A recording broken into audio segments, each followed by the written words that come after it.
And I love having Matthew as a son-in-law and my amazing daughter, Micki. So it's wonderful to be with you. First of all, I just want you to know that I do not wear bright red.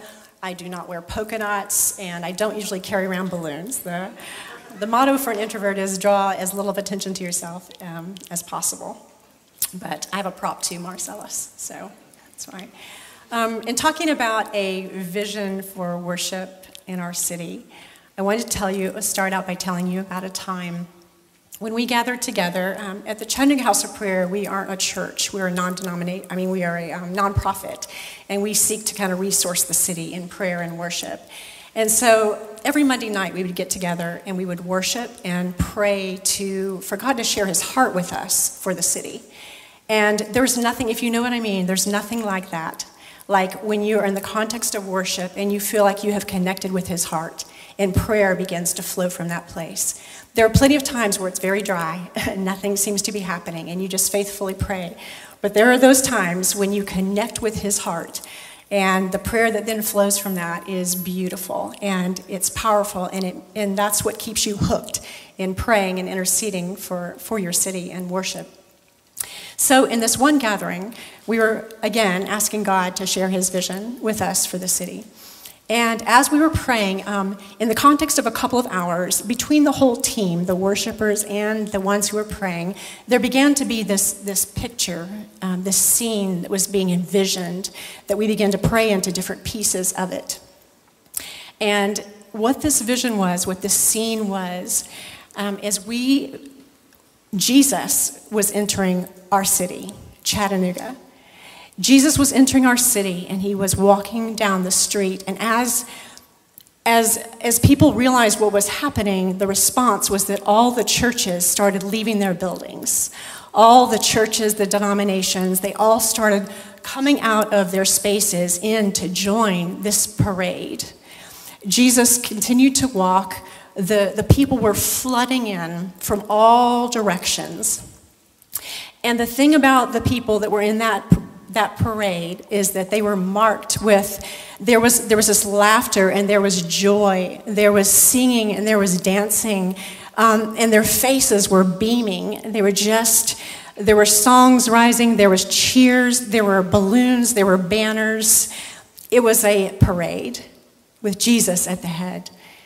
And as amazing as the parade itself was the onlookers, those who were watching what was going on, because windows started flying open, doors started opening, necks were craned to see what was going on. And there was this movement to this procession. It was going forward, but it was going also outward. Everyone was moving out, and they were reaching out for the people to bring them in. And so the procession was swelling in size as more and more people were pouring into this place. And as we moved along, as this parade moved along, the city went from this sepia tone to this vibrant, colorful city where color was entering, and there was hope, and there was beauty. So I tell you this scene because it sounds wonderful. It sounds like an amazing thing to be happening at a prayer service. It sounds like a good idea to be praying into it. But there's something else, there's something more to this than just this scene, something that we need to see. And so in order to see that, I'm just going to clip this balloon here. We need to raise up. We need to be elevated. We need to go a little bit higher to have a different perspective of what's really going on. Because as we lift up higher, and as we seek to have a vision that is greater than ourselves, we see that this procession isn't just us, and it's not just our city. This procession is thousands upon thousands, millions upon millions of the host of heaven. And as we get a view like David did in the Psalm when he looked out and he said, oh, the procession of my God, the procession of God is coming.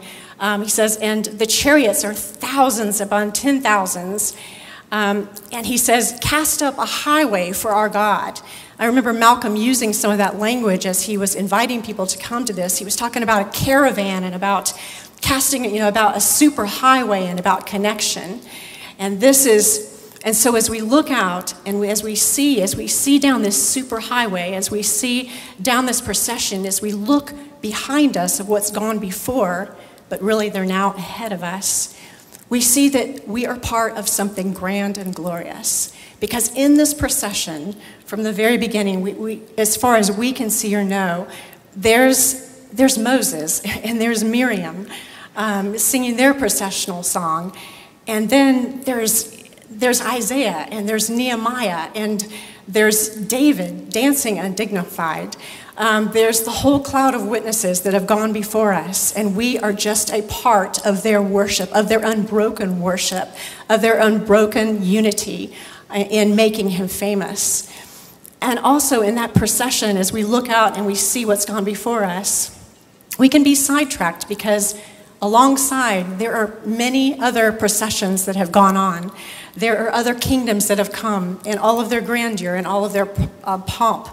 They have paraded themselves. They have paraded their trophies. They have paraded their spoils of war. But they've dissipated. They're gone.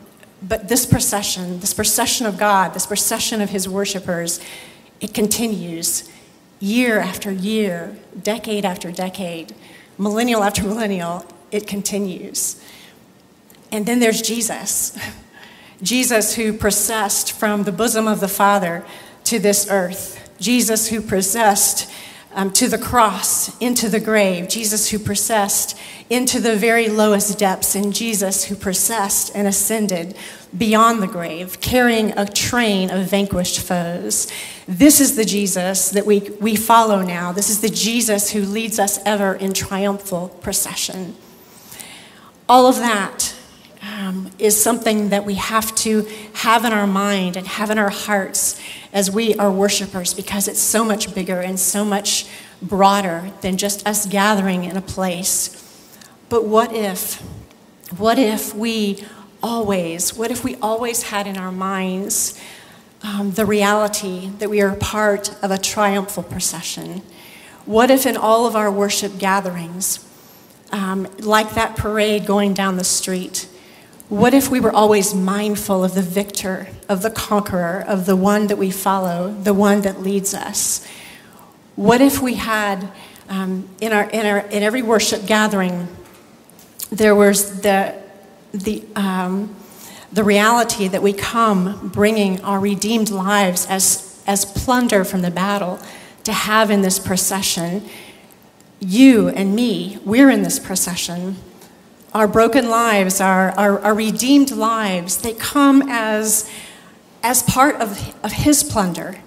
Part of God's plunder, part of Christ's plunder is you and me. And the redemption that we bring, our stories, the way that he's worked in our lives. We bring those into the procession. We bring those into the worship gathering. And I believe he's pleased to put them on display. I believe he's pleased to see our lives as the trophies of his work on the cross. And I think, as the scriptures say, it puts the enemy to open shame. It makes a public spectacle of the enemy when we come together as that unified worship. When we come together bringing our lives, when we come together, all the streams, gathering together. It's a beautiful picture.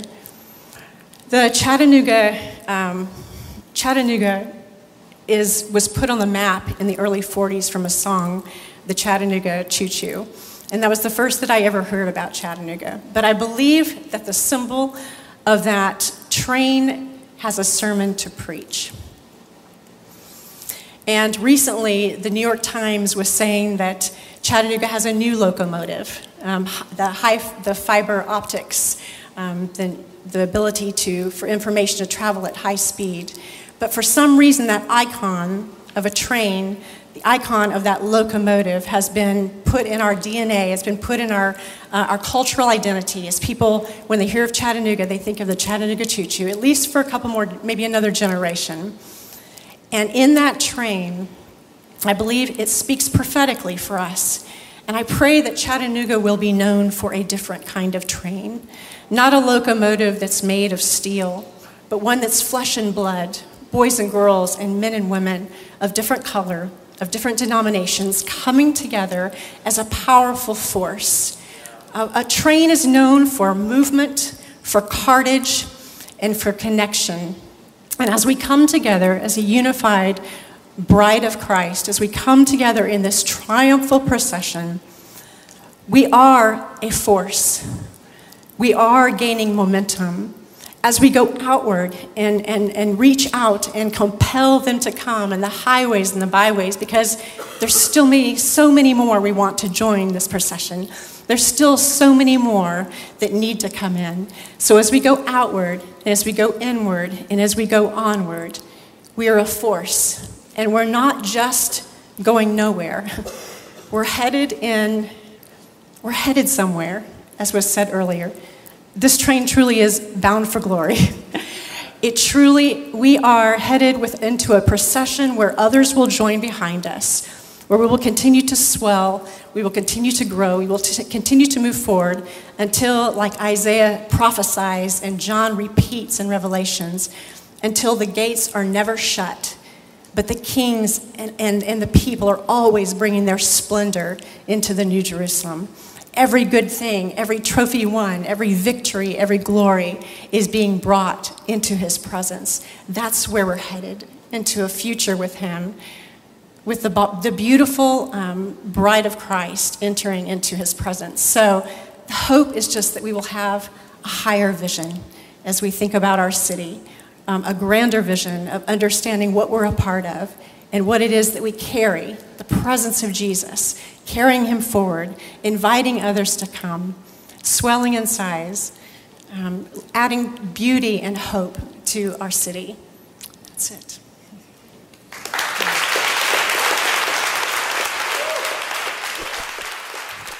Wonderful.